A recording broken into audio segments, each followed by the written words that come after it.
I mean, that is a lot of cars.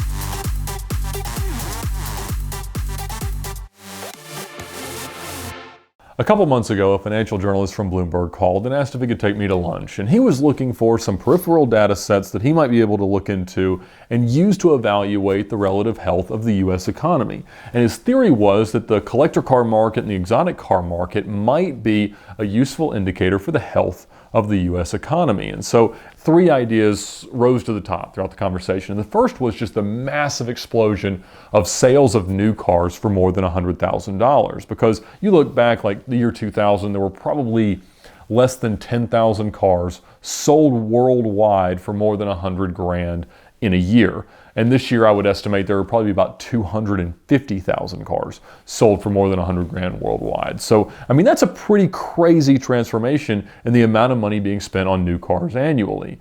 The next I mentioned was new auto loans issued for more than 200 grand, because I know from experience that that is a great reflector of how healthy the small business economy is in the US. I mean, these are the guys that are having some good cash flow, having a couple good years, stringing some money together, and buying that dream car as a way to celebrate. It's great, kind of the quintessential buyer of a Huracan or a 570S or a new California or a, high-end AMG car.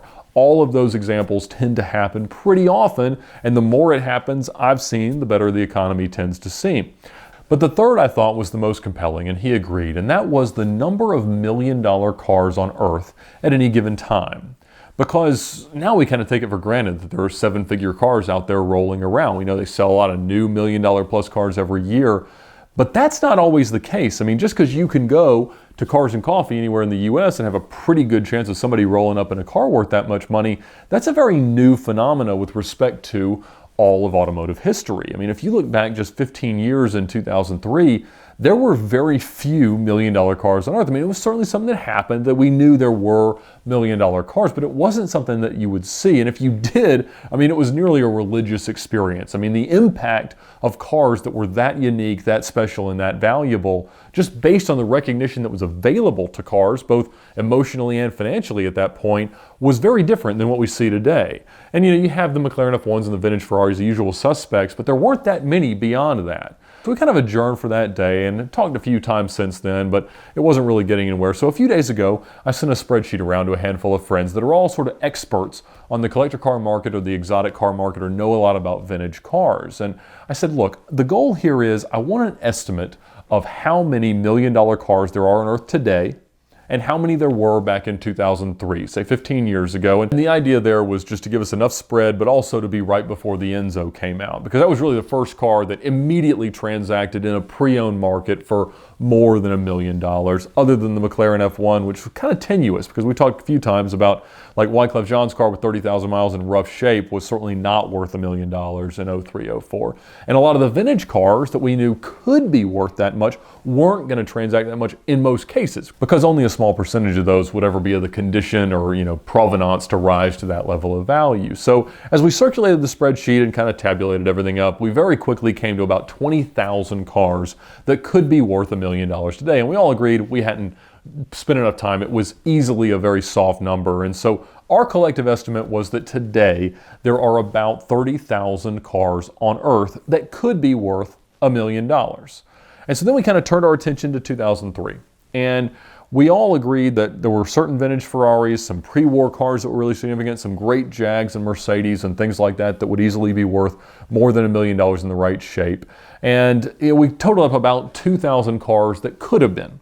But we all agreed there was no way that that would be reflected, because such a small percentage of those cars were really in use or circulation or in the condition to bring that kind of money.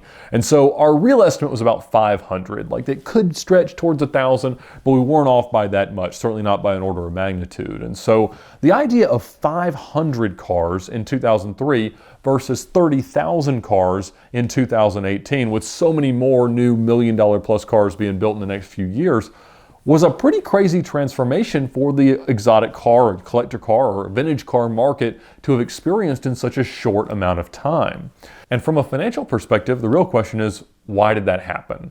I mean, the first suspect is obviously going to be inflation. So what is $1 million in 2003 worth today? And the Department of Labor and Statistics says that inflation over the last 15 years is about 39%. Most financial models put it 34, 35%, but either way, it's not that much. I mean, particularly when you think about all the cost of living raises and things that have happened since then, that's not a huge amount of growth. I mean, to say that it only takes $1.4 million today to buy what $1 million bought back then certainly does not reflect what we've seen in the exotic car market.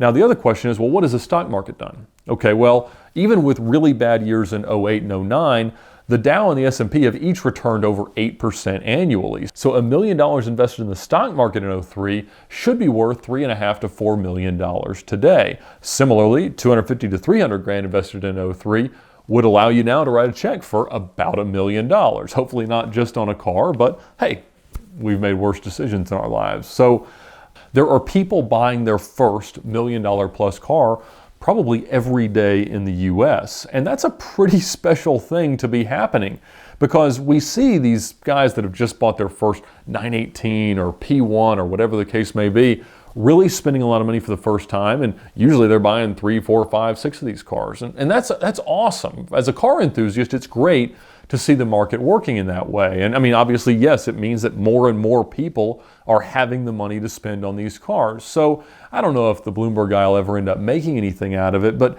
I found it really, really interesting to think about not only how rare $1 million cars were a short 15 years ago, but how many there really are today. I mean, that is a lot of cars. And certainly they're now financeable with, companies like Premier Financial Services, and they're insurable with companies like Haggerty. And it's not that hard to own, maintain, and operate a lot of these, especially more modern cars. There's more and more qualified people to work on the older cars as they become more valuable, and it becomes maybe even harder but more worthwhile to maintain them as they age. So it's an exciting time to be an enthusiast. Now, we do see a lot of cases where some of this might be threatened a little bit. We know that at some point it may be illegal to drive in some ultra-urban areas, and that'll hurt the car market a little bit. So you see some people paring down huge collections based on some of those fears. But also, with so many of some of these cars being built, like 918s, to build 918 cars that are worth $900,000 new and seem to have been worth up to $182 million over the first year of their existence, and sustained values like that, that takes a lot of people buying a lot of cars, because Porsche wants to keep selling them more new cars, and some people don't have the space or money to keep them all. But as enthusiasts, it's got to be exciting for us to see so many more super valuable cars in circulation and use. And the great thing to celebrate is that as these cars get more and more valuable, they actually get a lot less sensitive to miles. I mean, you could drive your 250 GTO every single day forever and never lose a dollar. And the more cars that we get like that, the more exciting it is to locate them and aspire to own them as car lovers. And so I hope that we continue to see this great growth and this explosion of value in the U.S. economy and in the collector car market. And hopefully more and more people get out and drive them every day. Shrewd negotiation starts with finding the right car, and the best way to do that is with Autotempest.com. Autotempest allows you to compare the results from Craigslist nationally with all the top listing sites. So visit Autotempest.com today and see where your next dream car is hiding.